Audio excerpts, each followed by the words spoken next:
अस्सलाम वालेकुम जी। आज हम देखेंगे कि किसी भी सॉफ्टवेयर का इस्तेमाल किए बगैर आपने अगर अपने आईफ़ोन का बैकअप लिया हुआ है आपके पीसी पर या लैपटॉप पर, तो उस बैकअप से हम जो तस्वीर हैं या वीडियोज़ हैं, हम उसको कैसे निकाल सकते हैं। तो आइए देखते हैं। सबसे पहले आपने अपने उस पीसी और उस लैपटॉप पर जाना है, जहाँ पर आपने बैकअप लिया होता है। तो आपने सी ड्राइव में जाना है और उसके बाद उसमें यूज़र्स में जाना है। यूज़र्स के फ़ोल्डर के बाद आपने अपने कंप्यूटर का, लैपटॉप का जो भी नाम दिया हुआ है, उस फ़ोल्डर पे क्लिक करना है। मेरे केस में मैंने इसमें नाम लिखा है खालिद, तो मैं उसके ऊपर क्लिक करूँगा। उसके बाद ऐप डेटा जो है, उसके ऊपर मैंने क्लिक करना है। तो अगर तो आपको ऐप डेटा नज़र आ रहा है तो ठीक है, अगर नज़र नहीं आ रहा तो वो हाइड होता है, आप उसको अनहाइड कर सकते हैं। जैसे कि आप नीचे तस्वीर में देख रहे हैं कि इसको अनहाइड करने का क्या तरीका है। तो ऐप डेटा के बाद आपने रोमिंग का फ़ोल्डर है, उस पे क्लिक करना है। फिर उसके बाद एप्पल कंप्यूटर के नाम से एक फ़ोल्डर है, उस पे क्लिक करना है और उसके बाद मोबाइल सिंक के नाम से एक फ़ोल्डर है, उस पे क्लिक करना है और उसके बाद बैकअप का एक फ़ोल्डर है, उसके ऊपर आपने क्लिक करना है। बैकअप के फ़ोल्डर पर जब आप क्लिक करेंगे, तो उसके अंदर आपको मज़ीद इस तरह का एक फ़ोल्डर नज़र आएगा, जैसे ये ऊपर मैंने हाइलाइट किया हुआ है। फिर उसके अंदर आप देखेंगे बहुत सारे इस तरह के फ़ोल्डर्स आपको नज़र आएँगे, 00, 01, 0B, 0C इस तरह से। तो ये जो यहाँ पे फ़ोल्डर था, ये जो हमने ओपन किया है, बैकअप के बाद जो फ़ोल्डर जिस भी नाम से आपके लैपटॉप या कंप्यूटर में है, इसको जब आप ओपन करेंगे तो इसके बाद ये जो सर्च वाला ऑप्शन है, यहाँ पर आपने कुछ लिख कर सर्च करना है, वो मैं दिखाता हूँ आपको।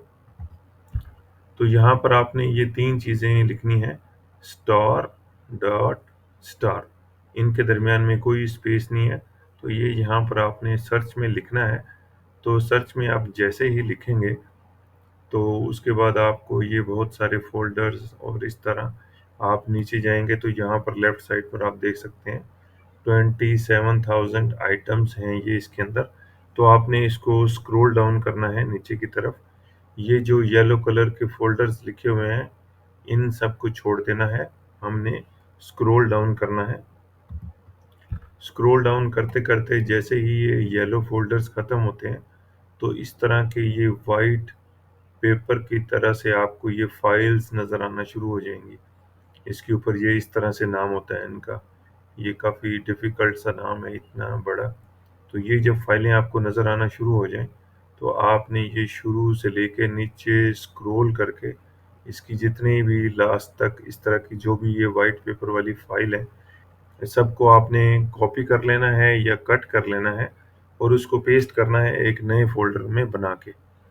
आपके पास सी ड्राइव है सिर्फ़ तो उसके अंदर एक नया फ़ोल्डर क्रिएट कर लें किसी भी नाम से।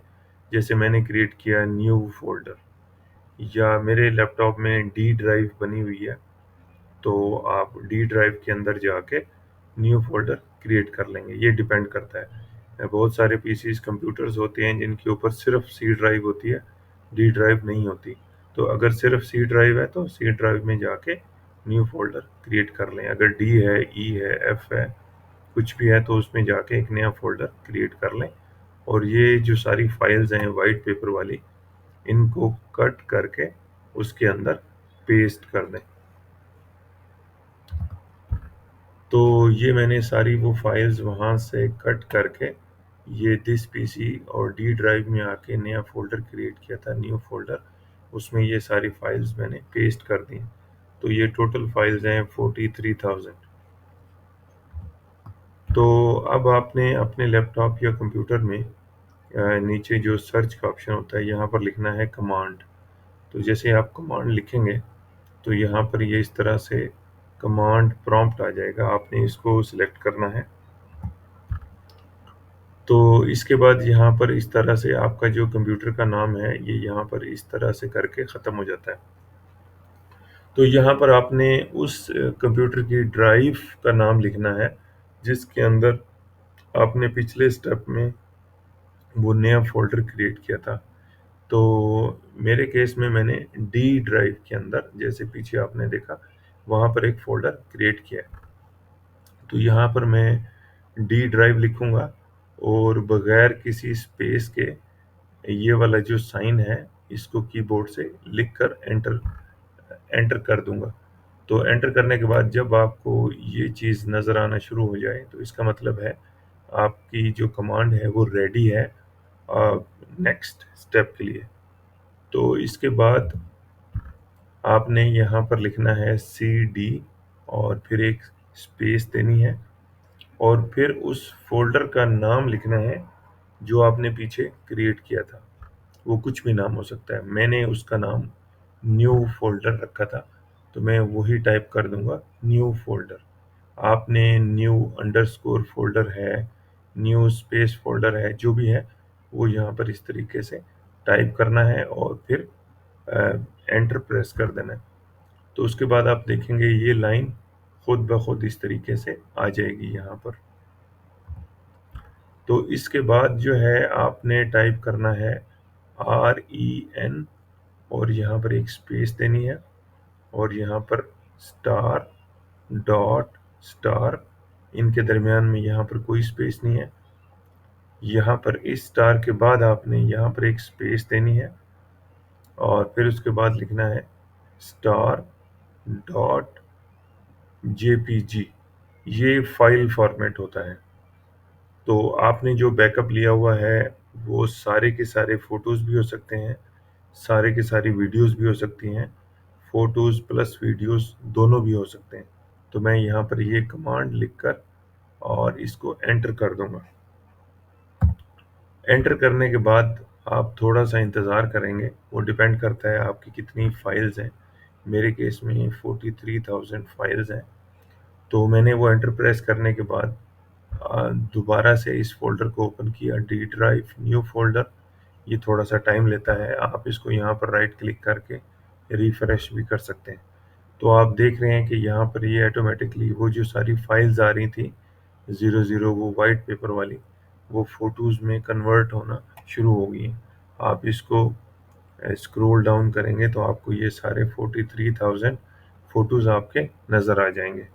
और जहाँ पर अगर आपको ये फ़ोटो डॉट JPG ये सही तरह से नज़र नहीं आ रहा, जैसे ये है या ये इस तरह है या ये वाली, इनको आप कट करके एक फिर मज़ीद नया फ़ोल्डर क्रिएट कर लें और फिर दोबारा से कमांड प्रॉम्प्ट में जाके .jpeg के नाम से ट्राई करें। हो सकता है ये वाली फ़ाइल्स .jpg की ना हो, .jpeg के नाम से हों। तो आपको उस तरह से भी आप ट्राई कर सकते हैं।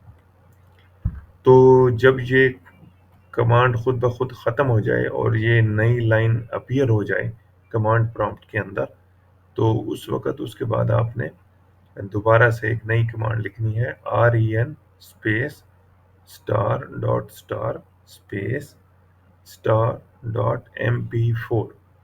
तो अगर आपके उस बैकअप में MP4 की फाइल्स होंगी, तो वो सारी की सारी उसी फ़ोल्डर में क्रिएट हो जाएँगी।